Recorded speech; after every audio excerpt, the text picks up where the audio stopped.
morning. Sitting in for Gretchen Hall, I'm Pauline Berzosa. It is Tuesday, the 15th of April, and we're bringing you Morning Matters because your mornings matter. And here are the stories that matter today.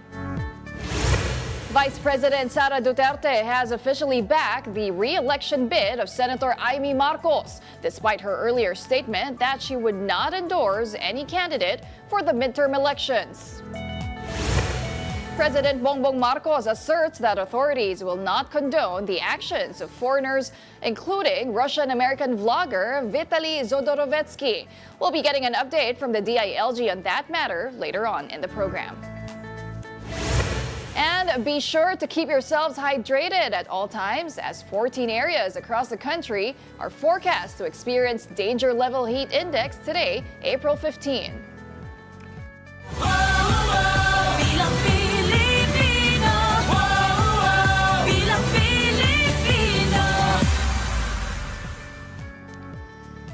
Welcome to our program, Morning Matters, where we talk about the issues you need to know for the rest of your day. Now, first on the agenda, Vice President Sara Duterte has formally endorsed the candidacy of re-electionist Senator Amy Marcos. Here's that report. A photo of Vice President Sara Duterte with senatorial candidate Camille Villar and her father, former Senate President Manny Villar, is now making rounds online. That was posted by attorney Harry Roque with a caption that says, "Politics is addition after all." This photo of VP Sara and Senator Amy, who is no longer a member of the administration slate, has also surfaced. On Monday, the lawmaker released the endorsement video of the Vice President. Recall that VP Sara previously said that she won't endorse any candidate for the midterm elections. Nadala na ako, na-scam na ako, nabudol na ako. Hindi ako mag-endorso ng kandidato. When Malacanang was asked about this, here's what Press Officer Undersecretary Claire Castro had to say.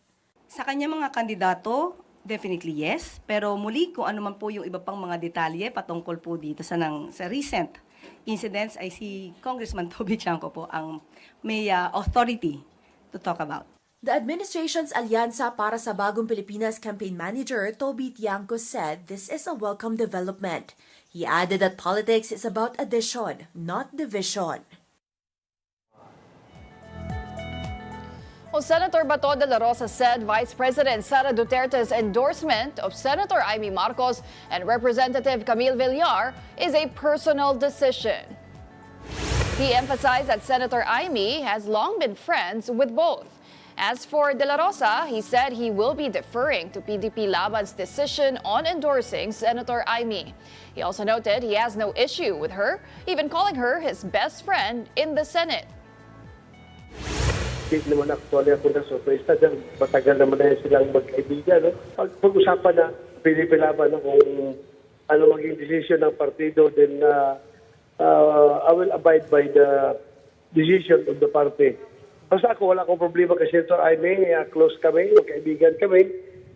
In fact, best friend ko yan sa Senado, pero still, I have to abide by the party decision.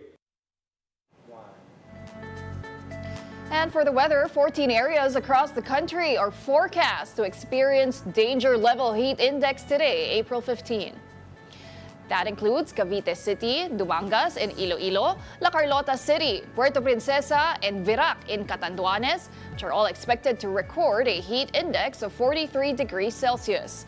Meanwhile, 42 degrees Celsius is expected in Camiling Tarlac, Cuyo, Palawan, Davao City, Los Baños, Laguna, Maramag, Bukidnon, Olongapo City, San Ildefonso, Bulacan, San Jose, Occidental Mindoro, and Tanawan City.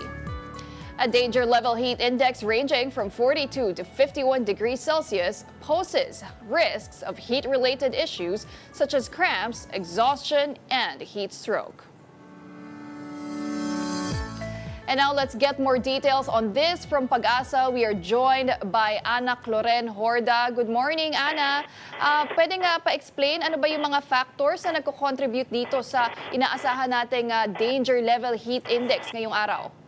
Yes, good morning po sa ating lahat. So currently, yung easterlies o yung mainit na hangin mula po sa Dagat Pasipiko, yung inaasahan po natin na makakaapekto po sa malaking bahagi ng ating bansa. Kaya po, hindi lang po dito sa Metro Manila, pati na rin po sa ibang parts of our country, ay inaasahan po natin na mainit at maalinsangan po yung panahon ngayong araw. At sa mga susunod na araw, itong easterlies din po yung dominanting system na makakaapekto po sa ating bansa. So Ana, linawin lang din natin para sa mga viewers, ano ba yung meaning ng heat index? Ito yung nararamdaman, 'di ba? Hindi naman siya yung actual na temperatura. Yes po, tama po. Yung heat index po, ito po yung init na nararamdaman po na ating katawan. So, iba po ito dun sa tinatawag po natin na air temperature, na kung saan yun naman po yung temperatura ng hangin lamang. Pero pag heat index po, kasama na po dito yung humidity o yung halamigmig po natin na tinatawag, no? So, ito pong relative humidity, pati na rin po yung temperature, pag pinagsama po sila, ay heat index po yung tawag po natin, na kung saan ito po yung init nga na nararamdaman ng ating katawan. Ana, may datos ba kung anong oras magiging pinakamainit ngayong araw? Yes po, usually po yung nagpipeak po yung ating init po, no, around 12 hanggang 4 p.m. po. Diyan po natin nararamdaman yung sobrang init, sobrang alinsangan po ng ating panahon. So ano yung mga mapapayo natin sa ating mga kapwa Pilipino ngayon na magiging nasa danger level nga ang heat index ngayong araw? Yes po, sa ating mga kababayan po, no, kung hindi po natin maiwasan na lumabas po na katanghalian, no, ay palagian po tayo magdala ng tubig dahil nga sobrang init po na ng ating panahon ay naasahan, at iwasan po natin yung heavy activities nga sa tanghali dahil posible nga po ito dun sa heat stroke, heat cramps po, no. Kaya po doble ingat po sa ating mga kababayan, at magdala po tayo palagi ng mga pananggalang sa tindi ng sikat na araw, ganun din sa posibilidad ng mga pag-ulan sa hapon at sa gabi. Pero Ana, syempre Holy Week din ngayon, ano? So maraming mga activities, mga tradisyon ng mga Pilipino, kasama na dyan yung mga prosesyon, yung bisita iglesia, pabasa. So inaasahan ba itong danger level heat index buong linggo? Ano ba yung magiging kalagayan ng panahon this week? Yes, tama po kayo. Magtutuloy-tuloy po ito ngayong buong Holy Week po, no, hanggang Sunday. Inaasahan natin na warm and humid condition po yung inaasahan natin, di lang dito sa Metro Manila, pati na rin po sa ibang bahagi po na ating kapuluan. Kaya po, ingat po talaga sa ating mga kababayan dahil nga mainit po, maalinsangan yung ating panahon na inaasahan ngayong Holy Week. At Ana, dahil nasa tag-init na nga tayo, ano, meron bang mga sama ng panahon na inaasahan na ngayong buwan ng Abril o wala naman? Sa ngayon, wala pa naman po tayo na monitor na posible pong maging bagyo. Alright, maraming salamat para sa update na yan. That was Ana Cloren Horda, Pag-asa Weather Forecaster.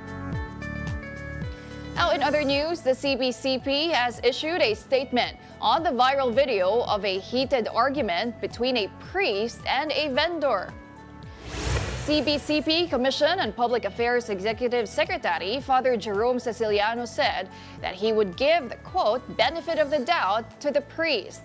In the viral video, the priest is telling a vendor to sell their goods outside the church premises after the vendor refused to comply. Ceciliano said it is possible that it unexpectedly escalated to that point because the priest had repeatedly asked nicely.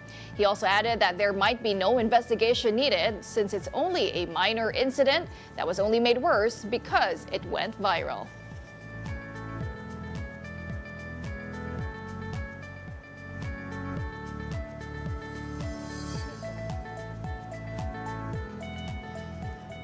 We're going to take a quick break. Morning Matters will be right back. Stay tuned.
Welcome back. You're still watching Morning Matters here on One News.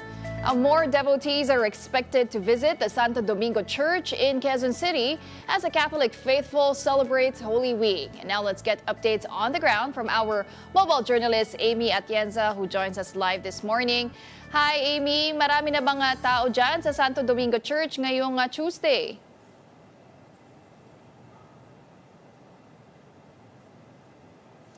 Amy, double check lang natin yung audio. Ayan. Hello? Yes, Amy. So, gano'n na ba karami mga tao dyan sa Santo Domingo Church? Yes, Pauline, nandito nga tayo sa Santo Domingo Church at right now, ongoing yung misa at kung makikita mo sa aking likuran, medyo payapa pa naman yung situation. No, dito meron ng mga ilan na pumapasok talaga sa Santo Domingo Church. Pero so far naman ay okay pa naman na nagiging sistema dito. Kanina nga, 5:45 a.m., nagkaroon sila ng rosary, pati na rin ng morning prayer. Sinundan niya ng misa na nagsimula ng 6:15 a.m. At tuloy-tuloy din naman daw ang daloy ng tao dito. Pero yun nga lang, hindi pa daw ganoon karami katulad ng ine-expect ng simbahan. Pero yun nga lang din, paalala ng simbahan na kung pupunta man dito, maging handa magdala ng payong, pati ng tubig, para siguraduhin na okay yung magiging kondisyon nila dito. At kung meron naman daw taong pupunta dito for visit sa iglesia, so wala pa tayong nakikita so far, simula kaninang around 7 a.m., handa naman daw yung simbahan kung sakali magkaroon ng dagsapan ng tao ngayong araw, Pauline. Ngayon ba, Amy, mas marami na yung mga misa dahil Holy Week? Ano ba yung schedule dyan sa Santo Domingo Church? Would you know? Yes, well, dito sa Santo Domingo Church, 4 yung misa muna from simula kahapon hanggang Wednesday. So, 4 masses each day. Yung isa 6:15 a.m. Yung isa naman ngayon nagsimula 8 a.m. Tapos susundan niya ng 12:15 p.m. na mass and then 6 p.m. na mass. So, after na sa Holy Thursday, iba na yung magiging practices nila dito. Mas dadami nga yung misa. And yun nga, makikita naman natin ayan sa screen na nakataklob na din yung mga figures nila dito dahil nga bilang pagbibigay respeto na rin para sa ating poon. Oo, Amy, kasi ang Santo Domingo Church talagang dinadagsayan tuwing Semana Santa at tuwing Holy Week. So, kailan ba inaasahan ng simbahan dyan yung bugso ng mga tao? Yung araw na magiging marami, pinaka-busy?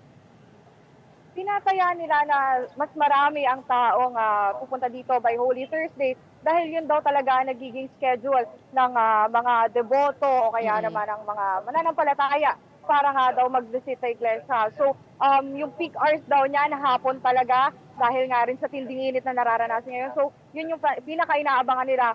Holy Thursday, maraming bibisita at yun nga, lagi lang paalala talaga na wag na rin daw magdala ng mga flammable materials pati rin ng mga patalim para nga daw maiwasan na rin natin kung anumang anomalya yung pwedeng mangyari. Na on standby din naman sila dito. Meron na din sila dito nung sa healthcare kung may mahiluman daw o kaya may mahimatay sa init. So, ayun, ready naman ang Santo Domingo Church dyan. By Thursday talaga, dadami daw yung dagsayan. Amy, kamusta naman ang seguridad? Magandang marinig na may healthcare, prepared sila in case of any emergency. Pero sa seguridad naman, may presence ba ng kapulisan din dyan sa Santo Domingo Church? Well, so far wala pa tayo nakikita. Though if may questions naman, open naman yung information office nila para nga daw kung may katanungan o kaya kung may concerns, pwede naman daw nilalapitan po nila. And lastly, Amy, ano ba yung mga activities pa ng simbahan para sa Holy Week? Well, nung bumisita tayo dito nung Friday, nakita natin medyo may linya ng karosa doon na wala na kaninang umaga pagdating natin. So yun yung inaabangan natin. Most likely may mga parada nga na usually ginagawa yan at 3 p.m. ng Friday. So bukod sa misa, yung parada nga yung pinaka-inaabangan. And of course, meron din sila ditong magiging activities sa Easter Sunday na iaabangan din ng maraming pamilya at ng maraming deboto po dito. Ayan, so bukod sa pagbantay sa sitwasyon dyan, maganda din alamin natin yung mga kwento, lalo na yung mga deboto na talagang bumibisita taon-taon dyan sa Santo Domingo Church. But for now, maraming salamat para sa report na yan. That was mobile journalist Amy Atienza joining us live from Santo Domingo Church. Now, in other news, Albuera Leyte mayoral candidate Kerwin Espinosa claimed that the shooting incident left him wounded was politically motivated. But Leyte 4th District Representative Richard Gomez refuted Espinosa's claim, saying the self-confessed drug lord has no credibility. Here's the report. Albuera Leyte mayoral candidate Kerwin Espinosa went live on Facebook days after being shot last Thursday. In the video, he is seen receiving treatment for a gunshot wound to his shoulder while inside his home. Espinosa also claimed to have noticed suspicious individuals lurking around their area and believes the shooting was politically motivated. Breaking news! Naay nangabot ng mga armadong tao sa mansyon ni Kerwin Espinosa. 7 policemen assigned to Ormoc City have been tagged as persons of interest in the attack. Isang malaking tanghaga na may taong nag-uutos sa kanila na mataas na politician din.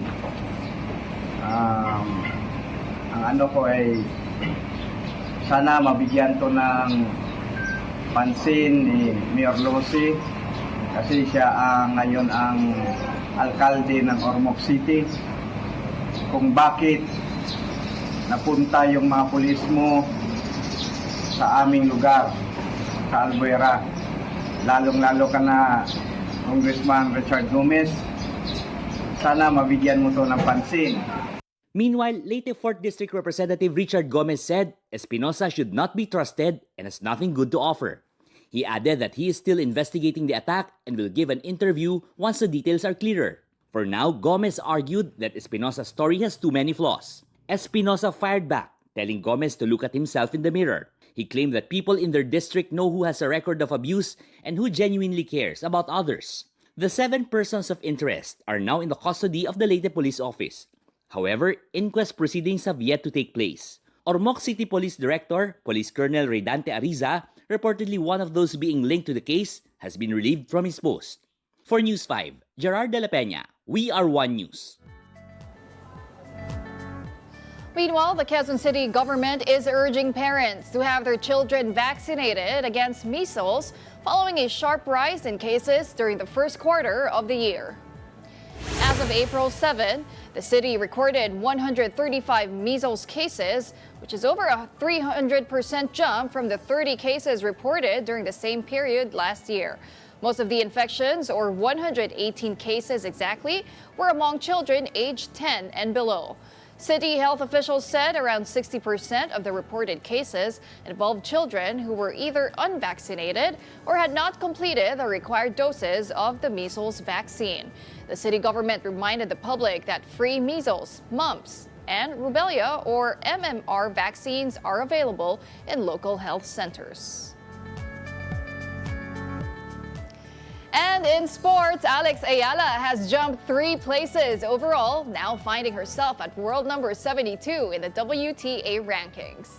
The tennis sensation propelled herself from world number 140 to 75 after her spectacular run at the semifinals of the Miami Open.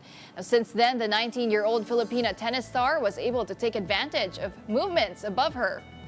Now, this comes ahead of her return to action in Portugal as she competes in the Ladies Open on Monday.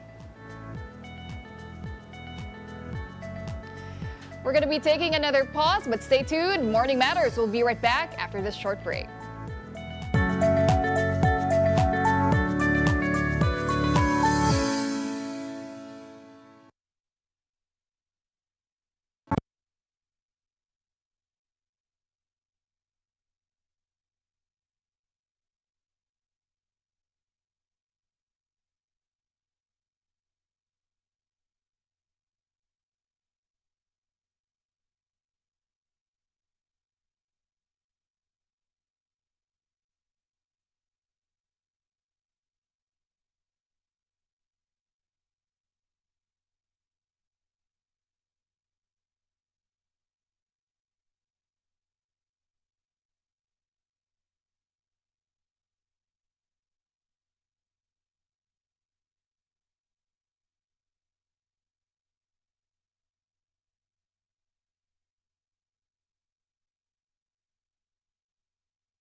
Welcome back to Morning Matters. I'm Pauline Verzosa.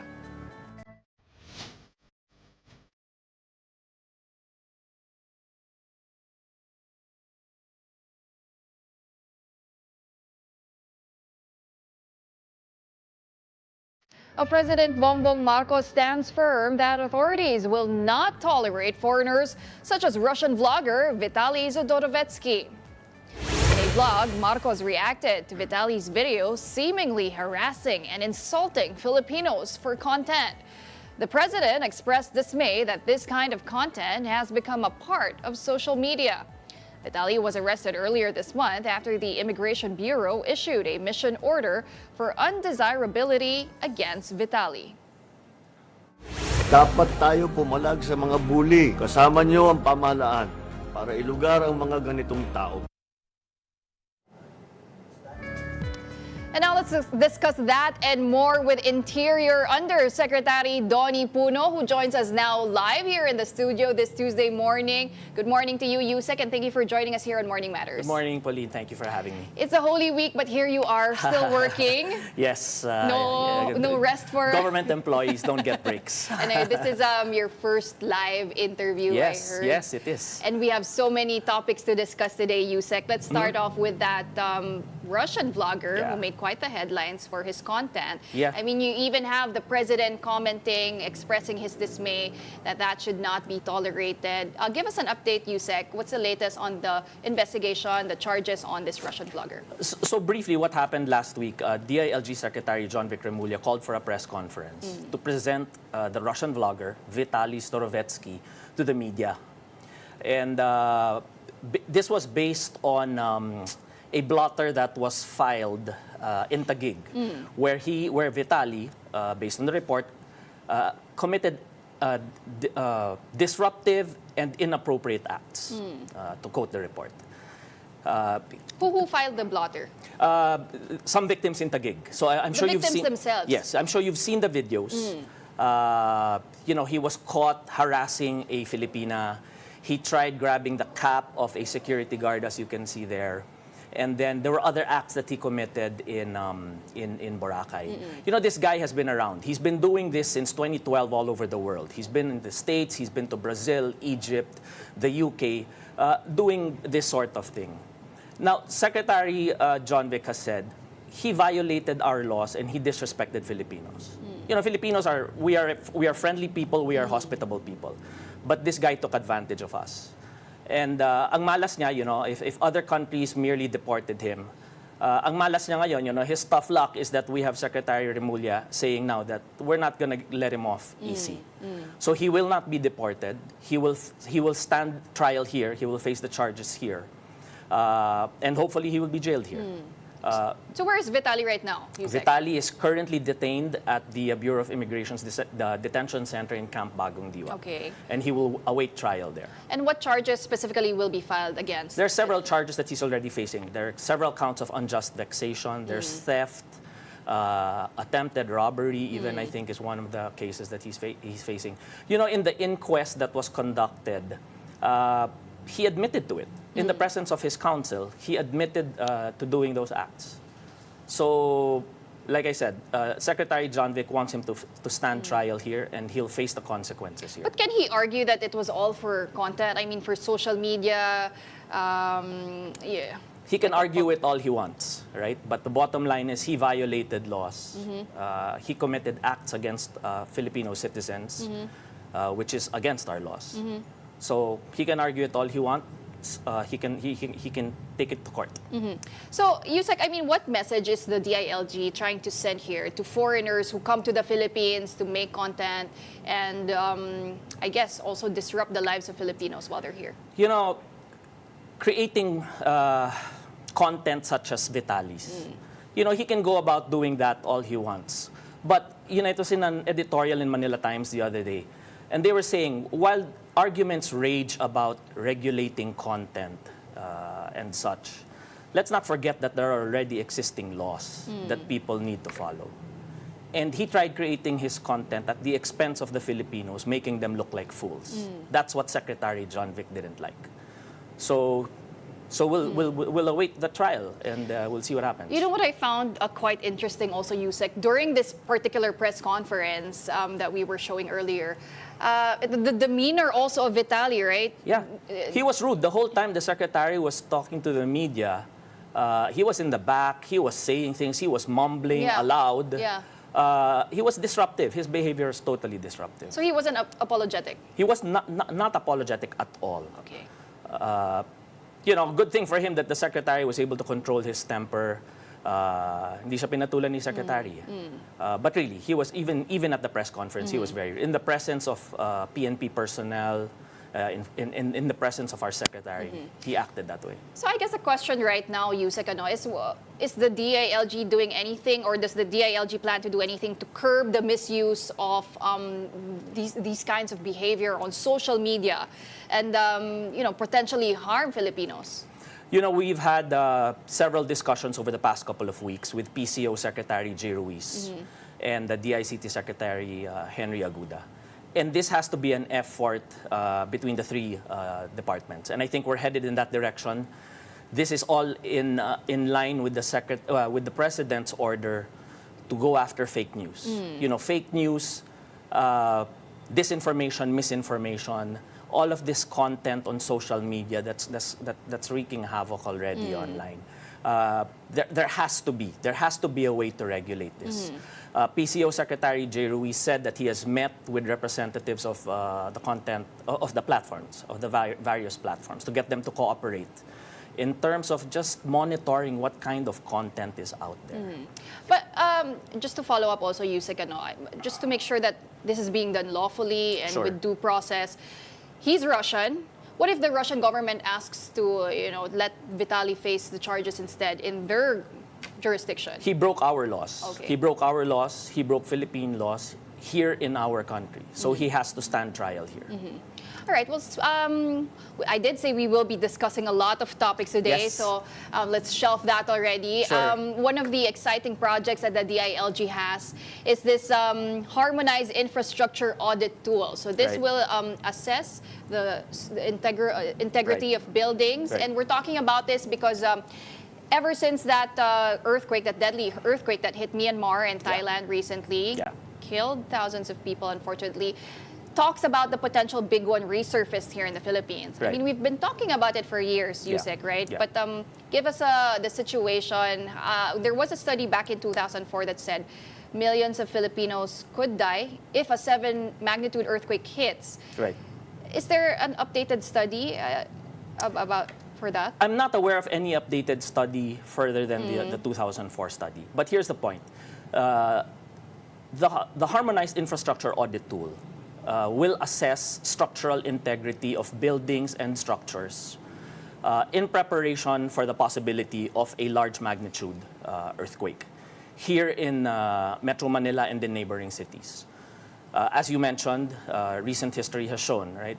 Recent earthquake in Myanmar, 7.7 magnitude that resulted in the deaths of 3,400 of their people.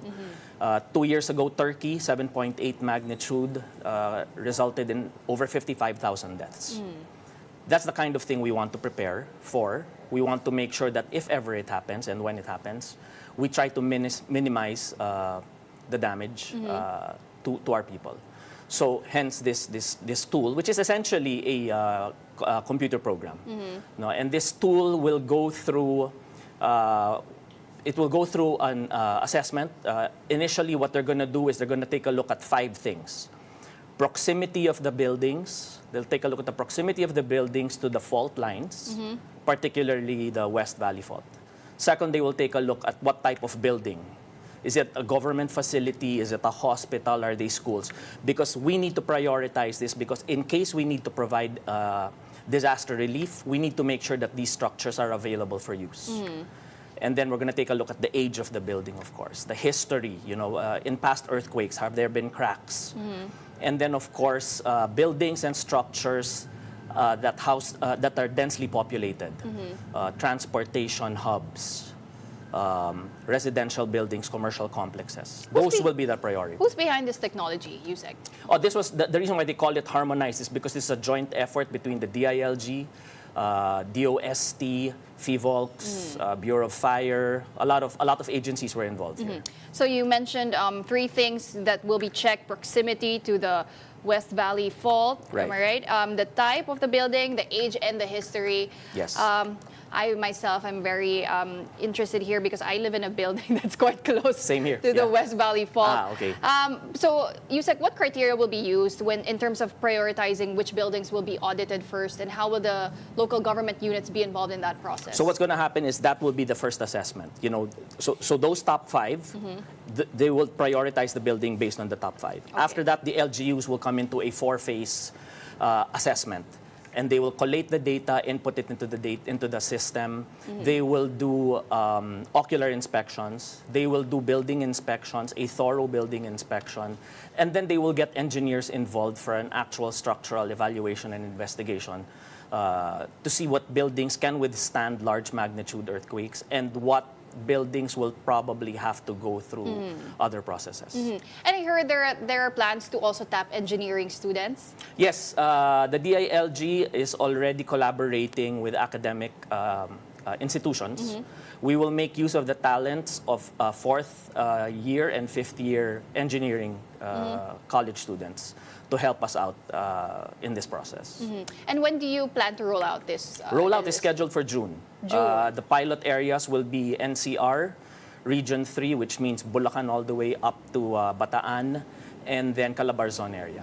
Those will be the pilot areas. And how long will the assessment be? I don't know how long exactly the period will take in terms of assessment. We want to do this very carefully to make sure that we're not missing out on anything. For so long as we gather the information. But what's important here is that we have these standards. We will set these as the national standards for all buildings nationwide once we're done with these pilot tests.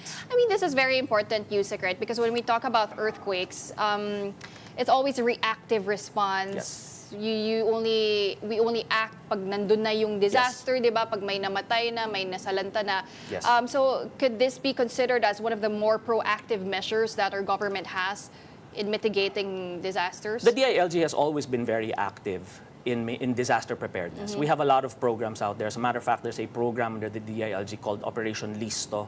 We've issued 8 manuals to prepare the LGUs and teach them and capacitate them on how to handle typhoons, tsunamis, earthquakes, floods. Precisely because we don't want to be just reactionary. We have to be prepared. We don't want to be caught flat-footed. So, but definitely, we want to be prepared for the big one, if ever that happens and when that happens. Okay, well, moving on to another topic. I mean, there's only less than a month left before the midterm elections. Yeah. How prepared is the DILG for May 12, first of all, Yusek? Well, the peace and order situation, that's going to be handled by the PNP. And the PNP is very prepared. My latest report that I got from them, they have conducted over 660,000 checkpoints nationwide. And in the process, they've made arrests of over 2,400 individuals who have violated the gun ban. On the DILG's part, we have reminded the Secretary Remulla issued a memorandum circular a couple of months ago, instructing all governors, city mayors, and municipal mayors to form their local governance transition teams. And these LGTTs are expected to do a proper turnover just in case the incumbents are not successful in retaining their seats in the coming elections. We want to make sure that there is a smooth transition of assets, of documents, of papers, facilities, a proper turnover to the incoming administration after the elections. And during elections, Yusek, it's really a high-risk period, not just for candidates, for voters, but also journalists, people who work in the media. Yes. And the DILG has proposed this Media Security Vanguards initiative. Tell us about that. So actually what happened was, so there's an office called the Presidential Task Force on Media Security. This was created in 2016. Last November, the President reminded this office to to up their efforts, to increase efforts to make sure that the journalists and the media practitioners are protected, especially with the upcoming elections. So two things happened after that president issued that directive to the presidential task force. Two things happened. Number one, a memorandum of agreement was signed between the presidential task force on media security and the COMELEC to ensure the rights of the of media and the journalists, and to make sure that they are free from harassment and harm. And then the reactivation of the media security vanguards, which is essentially, the media vanguards are essentially the frontliners for our media practitioners. Right. The media vanguards are basically composed of the PNP public information officers, the PNP PIOs. They are the frontliners. They are the ones that will help media and guide media on how to handle harassment and other such things. But have there been reported incidents already, Yusek, of media workers being harassed already during this particular campaign period, election period? Not that I know of. As a matter of fact, in the last event that I attended with Secretary J. Ruiz, we were actually heralding the fact that 2024 was the first year in 20 years that there were no media killings. That hasn't happened in 20 years. So Presidential Task Force was very happy. Media vanguards will make sure that we keep that slate clean.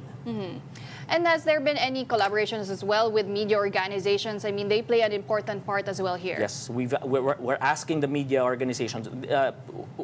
We can't do this alone. Right. So we need the efforts of DILG, PNP, media organizations, even COMELEC, to get on board to make sure that our journalists are safe and away from harm. What about training initiatives, Yusek? Awareness campaigns for media Yes. workers? Yeah, so again, the Presidential Task Force will be rolling that out in the coming months. They will be having workshops and seminars to inform the journalists. You know, it's not just the journalists, they're the cameramen, the crew, Right. all of these people that go behind actual reporting. So they need to be made aware what their rights are, what they need to do to protect themselves. That's the kind of thing that the Presidential Task Force will take care of.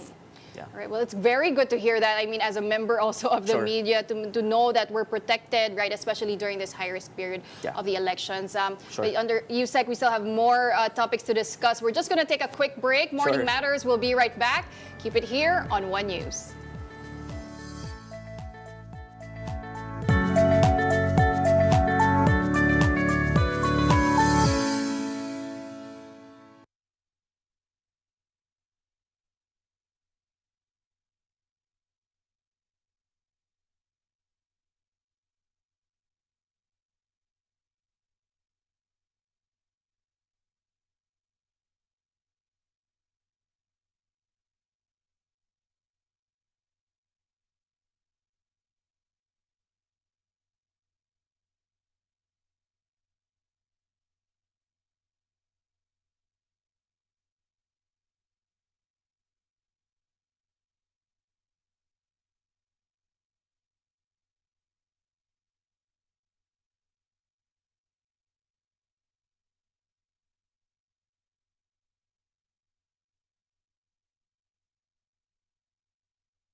Welcome back. You're still watching Morning Matters here on One News. Now, going back to our discussion with Interior Undersecretary Donnie Puno, we were talking about the elections earlier on how to ensure the safety of journalists. But during this high-risk period, USEC, diba, even candidates, voters are at risk. And election violence really increases during this period. Tell us about the efforts of the DILG and the PNP in ensuring that peace and order is maintained. PNP has been very good about ensuring that. No? And Secretary Remulla has also warned all the police to make sure that none of them are involved in partisan politics. He personally said that he will file charges against police who favor any candidate at the local level. And I'll give it to PNP Chief Marbil. He's been very, very active also in ensuring that no violence.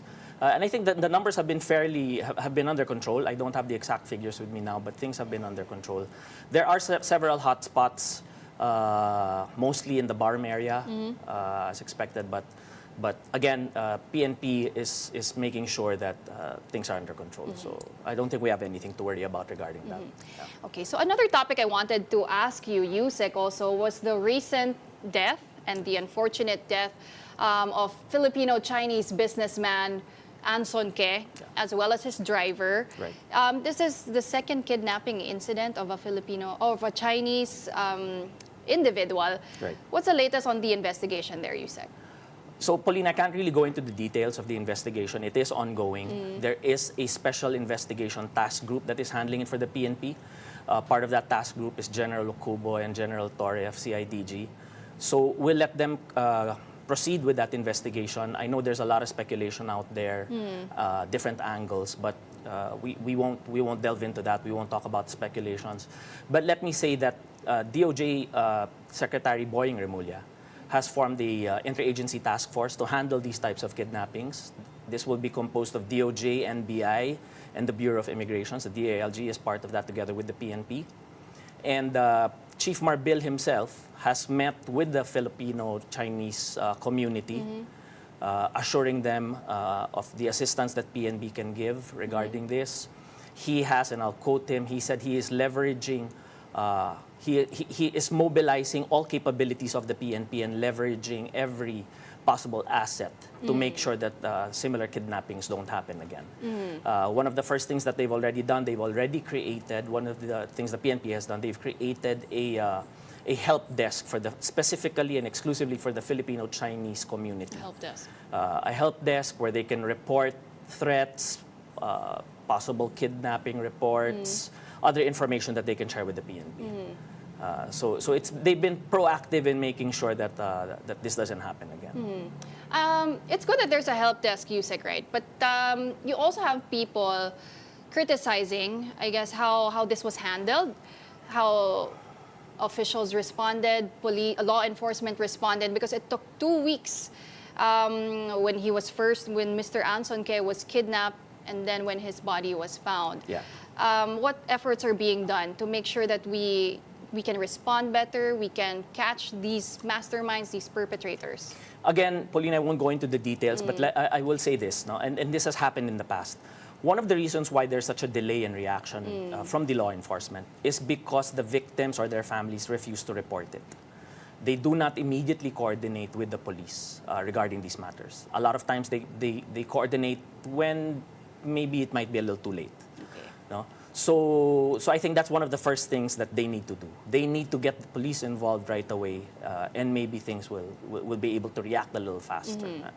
And I'm sure there's criticism out there, but like I said, let's wait for the report to come out. Chief Marbil has promised that they're going through a thorough investigation now, and they will make the report known soon. And that's why the help desk is there, Yes. to immediately report any unfortunate incidents. But one of the angles being looked at, Yusek, is the links to POGOs. Is that something you can expound on? Well, we've heard about it. No, we've heard about it. Again, it's an angle that they're investigating. I can't say at this point whether it's true or not, but there still is a cleanup of POGOs that we need to undergo. As you can see, it's been in the reports, it's been in the news the past couple of weeks. Raids here and there, POGO related. People are, some of these, the Chinese POGOs are still here. So the cleanup continues. Now, whether this had anything to do with the Anson Ke killing. We don't know at this point. And do we know if it's also related to that of the Chinese student who was kidnapped in Taguig, or No, still being investigated? That's still being investigated as well. All right. Yeah. Well, thank you very much, Undersecretary Donnie Puno, Thank you for very much, joining us Pauline. this Tuesday and tackling all those topics with us. Thank you very much. We hope you have a great Holy Week, and thank you Oh, for you too. joining us here on Morning Matters. That was Interior Undersecretary Donnie Puno. Thanks, Pauline. Thank you very much. That was. All right, we're just going to take another quick break. Morning Matters will be right back. Stay tuned.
Welcome back. You're still watching Morning Matters here on One News.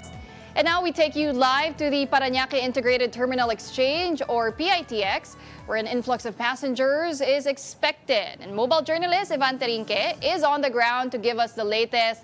Hi Evan, good morning. Mas marami na bang tao dyan ngayong araw, Evan, kumpara kahapon, Lunes?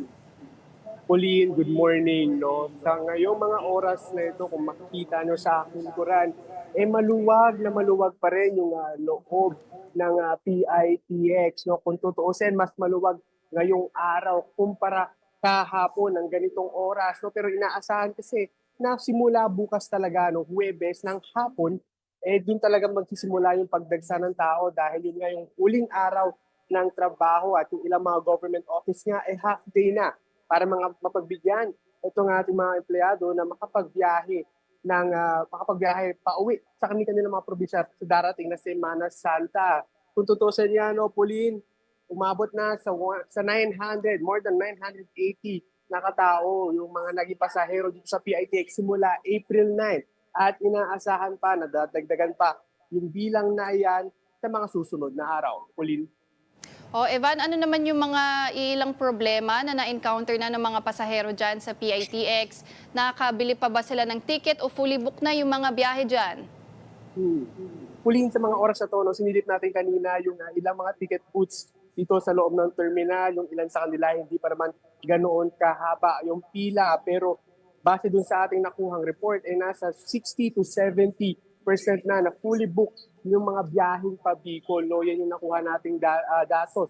No? So inaasahan talaga na lagi pinapaalalahanan yung ating mga kapatid na mag-book in advance, no? Dahil mahirap na. Dahil pagdating bukas, for sure, punuan na yung mga ticketing booths at baka mahirapan na yung pagkuha ng ticket. Pero bukod dyan, no, Pauline, may kita naman natin, no, diragdag din natin, marami rin mga police assistance desk dahil medyo nakakahilo pagdating dito sa loob ng terminal. May mga police assistance desk na itinalaga sa iba't ibang parte ng terminal para nga maiwasan yung mga untoward incidents at kung kailanganin man ng tulong ng isang pasahero ay may madali silang malalapitan. Pauline.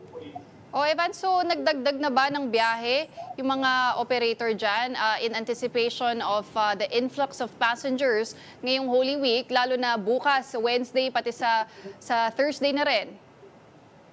Yes, Paulino. Sa ngayon, wala pa tayong naririnig na dinadagdagan or nagdagdag na ng mga biyahe ng bus. Pero just in case daw na kailanganin, ready naman daw ang terminal na magbigay ng mga additional bus, lalo na nagbigay nga ng mahigit 1,000 special permits ang LTFRB sa mga bus para nga kung sakali talagang kailanganin o kulangin ng mga bus, ready i-roll out yung mga naka-standby na bus. Pero sa mga oras na ito, Pauline, 70% pa lang, 60 to 70% pa lang yung mga fully booked na buses. Pero ibig sabihin yan, may mga tickets pa rin pong mabibili dito sa terminal. Pero paalala ulit, mas okay na mag-advance booking, Pauline. Oo, advance booking online, convenient na rin yan para hindi na sila mahassle at pumila dyan sa PITX. Pero Evan, baka pwede mo kaming bigyan ng mabilis na pasilip sa sitwasyon dyan ngayon. Gano'n na ba karaming mga tao para yung mga papunta pa lamang dyan sa PITX, alam na nila kung anong pwede nilang abangan? Okay, so ngayon Paulino, ikot natin. So ito tayo sa may entrance. Pagdating nitong entrance, makikita natin maluwag na maluwag pa rin yung entrance natin dito, and makikita natin meron tayong cute na bomb sniffing dog para yan. Sine-check niya yung mga bagahe na hindi or mahirapan na i-check on hand. Pagdating naman dito, makikita natin smooth pa rin yung ating paglalakad dahil usually pag maraming talagang tao dito sa PITX, talagang mahihirapan ka ng dumaan sa mga pasilyong ito, and makikita natin dito, ito yung isa sa police assistance desk na nakatalaga dito sa loob ng terminal, and try natin actually pumasok dito sa isang passport mismo, So makikita natin may mga upuan, maraming bakante upuan. Excuse me po. Silikin lang natin. Sir, silip lang kami, sir. Thank you po. So pag silip natin yung mga passport, ito, medyo maluwag, tabi-tabi yung mga bus sa mga pay nila. And ayan, makikita natin, may mga nakakasakay pa rin at hindi pa naman gano'n kadami yung tao ngayong umaga. So, ulit. Oo. Ayan, good news yan. Evan, maluwag pa nga ngayon sa PITX, pero aabangan natin yung dagsa ng mga tao sa susunod na mga araw. But for now, maraming salamat para sa report na yan. That was mobile journalist Evan Tarinque. And before we go, Malacanang has announced work adjustments for government offices on Wednesday, April 16, to give employees more time to prepare for the observance of Maundy Thursday and Good Friday. Under the guidelines, government workers may work from home from 8 a.m. to 12 noon, and work will be suspended starting 12 noon onwards. However, agencies involved in basic and health services, disaster response, and other vital operations are required to maintain regular work arrangements. And that's it for today's episode of Morning Matters. I'm Pauline Verzosa, sitting in for Gretchen Ho. We are One News, all sides, all the time.